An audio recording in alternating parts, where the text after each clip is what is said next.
guys, and welcome to Angling For You. Today you join me in my front room for another of the lockdown series. I'm going to tie a couple of rigs for you today, and they're going to be with the so I'm going to tag up the KKM Bee, and we're going to put those with the little bait bands, and then we're going to do a KKM Bee with a quick stop, and both of these would be used for having a feeder, usually a feeder rig, but obviously they could be in conjunction with a pole rig, so that'll just depend on the length, which we'll go into. I'm going to use Genpro ProGen line, and this is an 016, which is about £5.11, so that'll make that just an average sort of size. I would probably go higher than that if I was doing bigger fish. I definitely would go higher than that. If I was doing the pole rig, that's absolutely bang on, that's perfect size. But I will be going sort of up to the 018 size probably to do a small rig.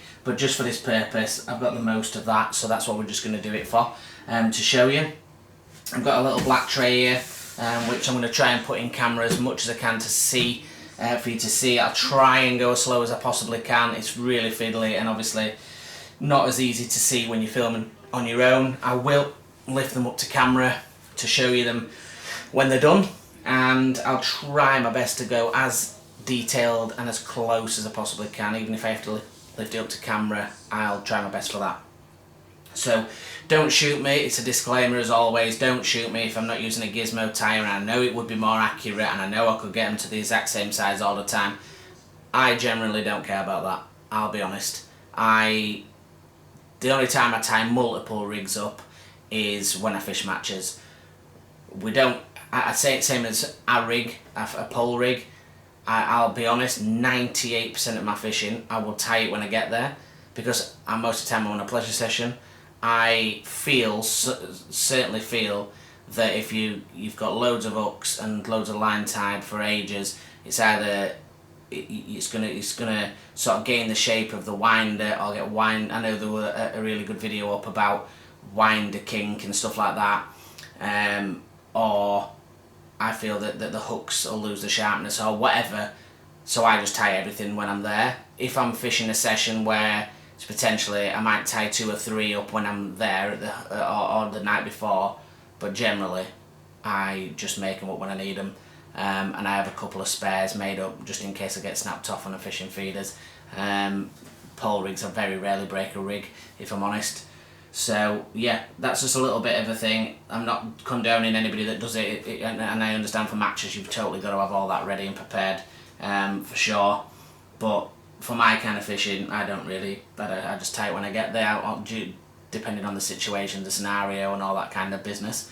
But without any further ado, let's skip to my fingers, and we will start tying some rigs, and hopefully you can follow me and replicate yourself and have plenty of success as I do. Okay guys, so let's get to it. Right guys, so we're going to start with the KKM Bees first. They're a little bit more tricky to tie than a normal KKM Bee because of the curve. They've not got as much tag end. We're going to use obviously the bait bands. I've got one of them in my hand as we speak. Just put it on there. They are a little bit more tricky because they have got less of a shank, but we'll go into that when we tie them. So I'm going to give myself around 15 to 20 centimetres worth of line, just to give myself something to work with, and I've just snipped the tag end of this bit of line off. The reason I do that is you're giving you a straight edge to start with. If you've nicked it off with your teeth or anything like that with the last one, it can be difficult to thread through the eye. So it can't be simpler to tie on a bait band or just a quick stop. So obviously start by threading the line through, and you want an overhand knot to secure it. So just as you'd fasten your shoelaces, just an overhand knot just to secure it in place, and after that, give it a little bit of line. We just repeat the process.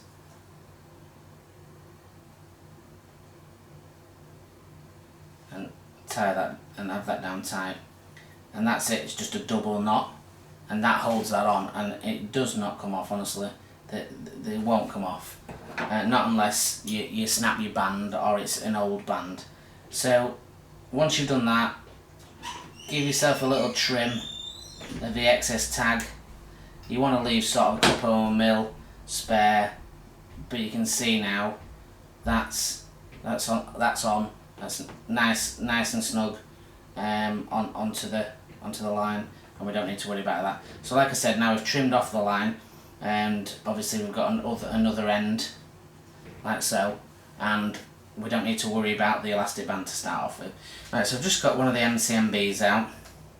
It's quite difficult to see, but I'm going to put it on my hand and hopefully we can get the focus.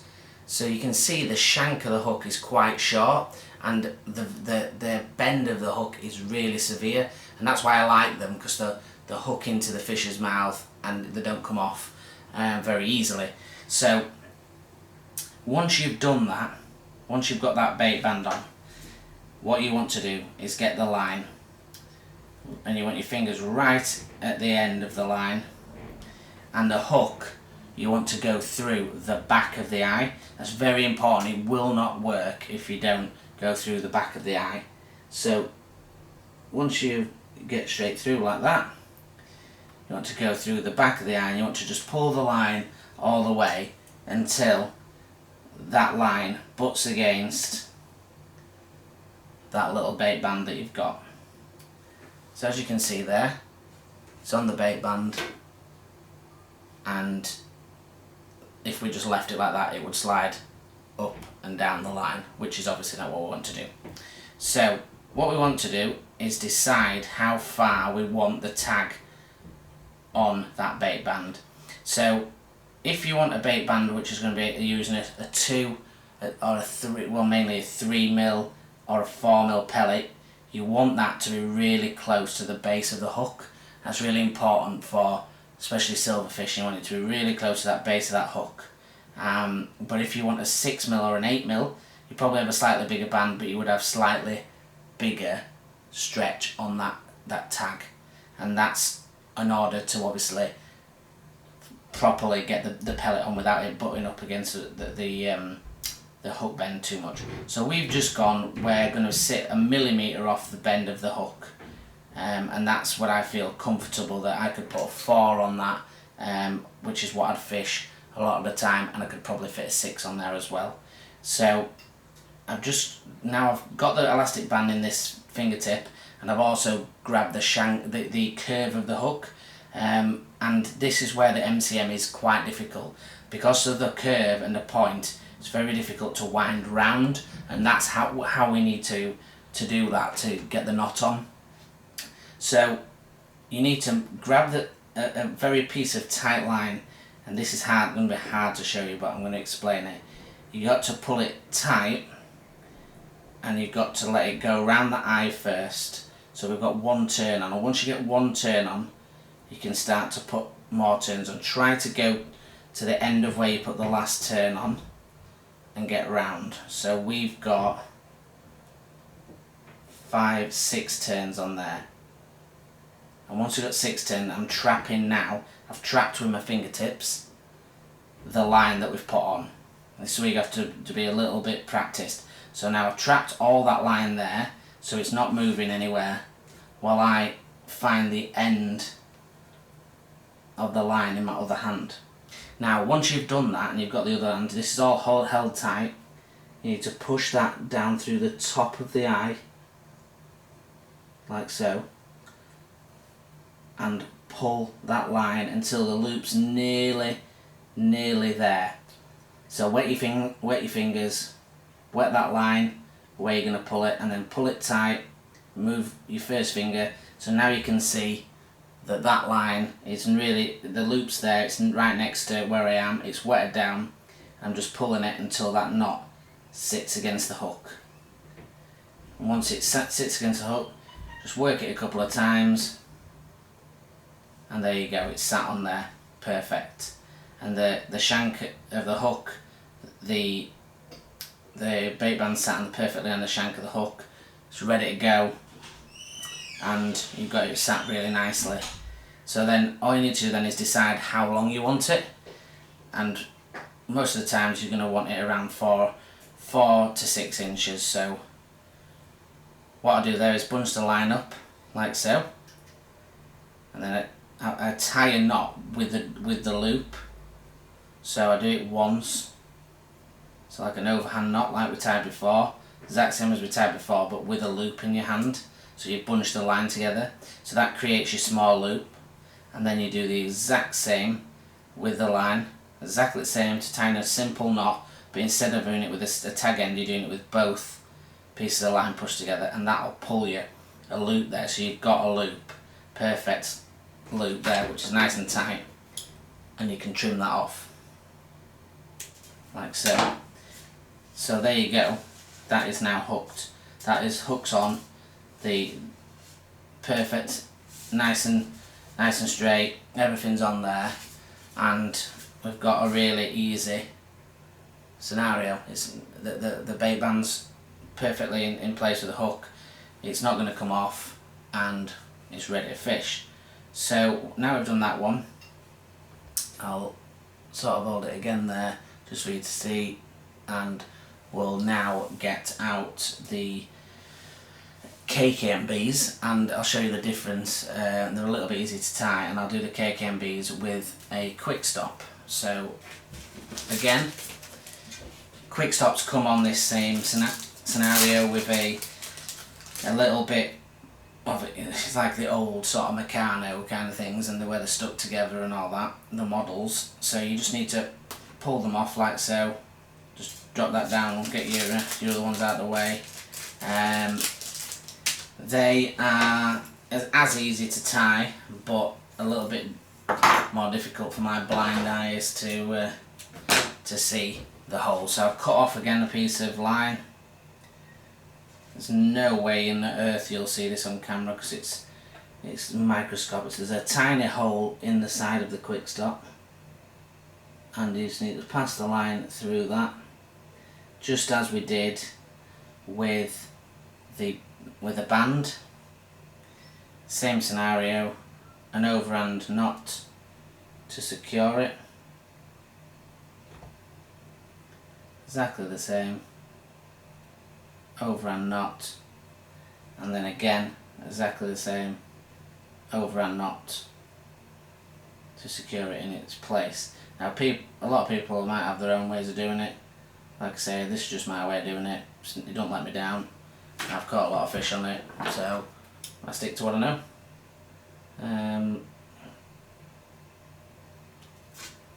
So I'll trim the tag a little bit.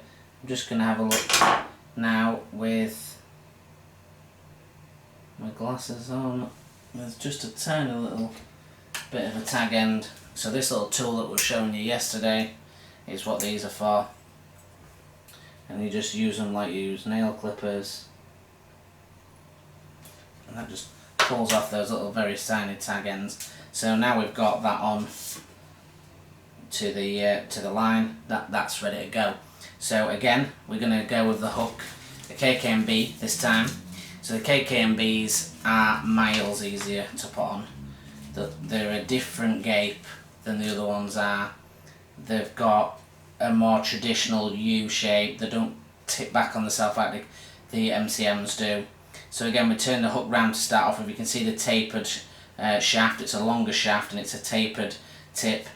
Again, that's what you want to butt that up against. We go through the back of the eye like we did before. So we're just going to get that line in his hand and go through the back of the eye like so. So once that's on, just do it, repeat how you did the other time. So you pull that down, and again with a quick stop, you want the exact same scenario of distance. Now most times I use quick stops, I use it with corn, so that's about perfect for corn. You just leave a little gap, and if I want to put double corn on, then I can put double corn on as well. So we trap the bend of the hook and the quick stop, And again, with the line, you want to make a first turn over to let it grip, and we go down the shank of the hook right to your fingers. This one will take probably 8 or 10 turns. If you don't go down too far enough, then the base of where you put in the quick stop will start to sort of flail about. It won't be tightened. So again, just as before, we've trapped the line that's on the shank. We're going to go through the back of the eye. Now this is important to mention. If you're doing thick lines and you want small hooks, KKM Bees are probably the best choice for it, because they tend to have a larger eye on purpose, because they know that a lot of people are knotless knotting it. So again, we've put that back through the eye, and we've pulled it tight. Just putting a bit of moisture on there to pull the knot down, and we'll pull the knot down tight, and you can see that sits lovely on there. And I've got the quick stop there. We know that a corn's going to fit on absolutely bob on, and that'll go nicely. So again, we just look at how long we want this, and we go for the sort of classic between 4 and 6 inch scenario, so around 4 inch, and we double that line together like we did before, and pull tight, and push the line together again, and follow the same procedure, and pull tight, and you'll end up with a tight loop. Get your scissors, just trim that excess line off, and there you end up with a perfectly tied hook rig. Now, the KKM Bees I prefer as a tying hook to tie, but the MCMs, if you can be bothered with them, because they're a bit fiddlier, they do lose less fish, I feel. So let's go back to main camera and we'll finish it off. Right guys, so there's 2 rigs just tied for you. I'll get them both held up again, side by side. Got one that's around sort of 3 inches and one that's around 4. Let's see if we can get them held up for camera a little bit better. There you go. You can see them both. 2 different style of hooks. I'll put my hand behind them, that might make it a little bit better for you to see. There's 2 different style of hooks there, and relatively easy to tie. Once you get the sort of dexterity in your fingers, it is quite easy to do, and practice like anything. I understand sort of the winter wise, and you get cold hands, it obviously makes more sense to tie them when you're not at home, because it's warmer, and you know, obviously it's a bit more difficult when you've got very cold fingertips. But you know, this is just a little bit of how I tie them. I'm happy to take any questions or suggestions for other stuff, and what we'll do in the week, we'll show how we integrate those into pole rigs and feeder rigs and waggler rigs as we go along the week, and along with anything else that we feel that we're going to tie. But hopefully these they seem to be going down a treat at the moment, which makes me feel good about making them, because obviously you always feel a bit because you're filming them when it's not, you're not actually on a fishing bank, and my absolute utmost, I would love to be out on that bank catching fish for you all, and that's exactly what I know all of you want to be doing right now as well. But we have to stick to what we have to do, and you know, if I have to do anything, at least I'm getting to play with fishing gear. So yeah, I'll keep them coming as long as I can. I'm still working from home, so I'll do them in between that. All I can say is stay safe. I've started to see a few silly people trying to get out and go fishing. It's just not worth it. The rod licenses are coming up now, so don't renew them until you go back after lockdown, because I think they've changed the guidelines now. It used to be that it was March to March, but I feel it's whenever you buy it till it runs out till. So if you buy it now and you're going to be in 6 months, then you're not going to get any use out of it. It's just a waste of half your money. So what I would do is just hold off until we know we can get out and get fishing. So yeah, just keep those questions coming, keep those things going. I'm trying to think of something quirky and fun. I've just seen Andy May's toilet roll challenge. That was absolutely class. If you haven't seen that, have a look on the Angling For You page. Someone's posted it up there. It'll be bouncing around Facebook of him casting a bomb into a toilet roll. Absolute class, what a legend. So big shout out to Andy May, that's hilarious. I'm going to try and think of something quirky. I've been trying actually to think of something quirky myself, but yeah, we'll have a look at that and see what we can do. But thanks again for the support as always. Join us on the Facebook group Angling For You. There's a lot of stuff on there. That's where everybody's sanity is being kept by bouncing things around.